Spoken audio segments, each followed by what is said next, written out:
Episode routine గా జరిగిపోయిందా లేదంటే arrest వెనుక రాజకీయ కోణం దాగి ఉందా? చట్టం తన పని తాను చేసుకుంటూ వెళ్తుందా? అసలు పుష్ప అరెస్ట్ వెనుక ఎందుకీ కన్ఫ్యూజన్? అరెస్ట్ నుంచి విడుదల వరకు సోషల్ మీడియాలో కామెంట్ల నుంచి సీఎం ప్రకటన వరకు ఎన్నో ఊహాగానాలు, మరెన్నో అనుమానాలు.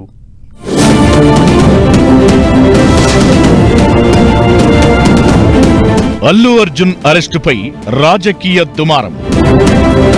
పుష్ప అరెస్టు వెనుక కక్ష కోణం ఉందా? సీఎం కామెంట్ వెనుక ఆంతర్యమేంటి?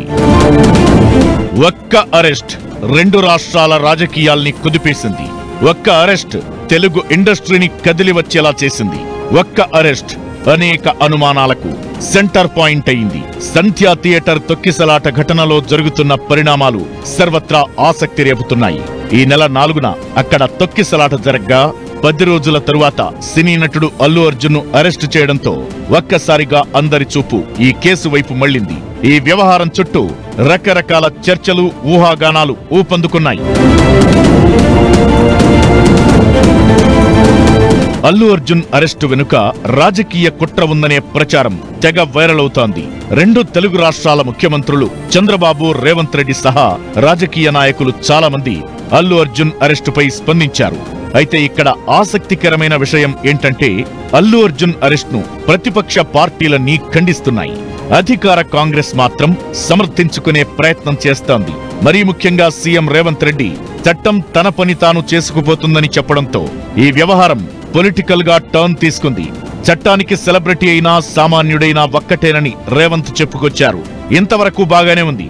కానీ థియేటర్ తొక్కిసలాటలో ఓ మహిళ చనిపోతే ప్రశ్నించని వారు అల్లు అర్జున్ ను అరెస్టు చేస్తే ఎందుకు ప్రశ్నిస్తున్నారని సీఎం రేవంత్ కామెంట్ చేయడంపై పెద్ద చర్చ జరుగుతోంది.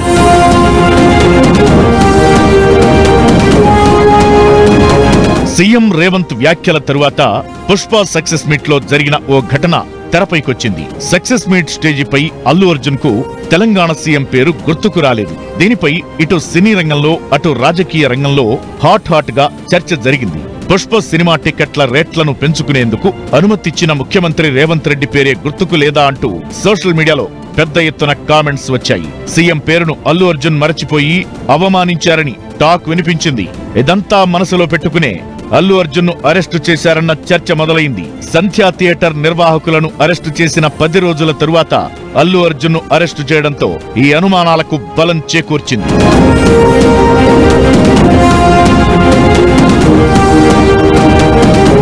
మరోవైపు సినిమా ఇండస్ట్రీ పెద్దగా కాంగ్రెస్ ప్రభుత్వాన్ని గుర్తించడం లేదని పార్టీ నేతలు ఫీల్ అవుతున్నారట.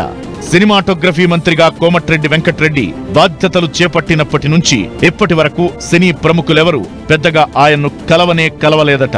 దీంతో సినిమా ఇండస్ట్రీపై రేవంత్ సర్కార్ ఆగ్రహంగా ఉందన్న చర్చ కూడా జరుగుతోంది. మరోవైపు నంది అవార్డ్స్ బదులుగా తెలంగాణ తరపున గద్దర్ అవార్డు ఇస్తామని ప్రభుత్వం ప్రకటించింది. దీనిపై తెలుగు ఇండస్ట్రీ పెద్దగా స్పందించడం లేదు.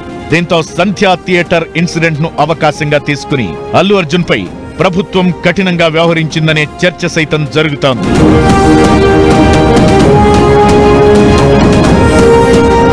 హైకోర్టు మధ్యంతర బెయిల్ మంజూరు చేసినా పోలీసులు, జైలు సిబ్బంది కావాలని తాత్సారం చేసి ఒక్కరోజు జైల్లో ఉండేలా చేయడం కూడా కుట్రలో భాగమేనని మరో వర్గం వాదిస్తోంది. మరోవైపు చిరంజీవి కుటుంబానికి, అల్లు కుటుంబానికి మధ్య ఉన్న విభేదాల నేపథ్యం కూడా అల్లు అర్జున్ అరెస్టుకు ఓ కారణమనే మరో చర్చ కూడా సోషల్ మీడియాలో జోరుగా సాగుతోంది. ఈ ప్రచారాలకు అనుగుణంగా అల్లు అర్జున్ అరెస్ట్ కక్ష సాధింపు చర్య అని ప్రతిపక్ష నేతలు ఆరోపిస్తున్నారు. 2 తెలుగు రాష్ట్రాల నుంచే కాదు, కేంద్ర మంత్రులు సైతం స్పందించారు. అయితే కాంగ్రెస్ ప్రభుత్వ పెద్దలు ఆ డైలాగులను కొట్టిపారేస్తున్నారు. అల్లు అర్జున్ పై కక్ష పెట్టుకోవాల్సిన అవసరం తమకేముందని ఎదురు ప్రశ్నిస్తున్నారు. అయితే చట్టం తన పని తాను చేసిందా లేదంటే రాజకీయ ప్రమేయం ఉందా? ఈ కేసులో ఇంకెన్ని ట్విస్టులుంటాయో చూడాలి మరి.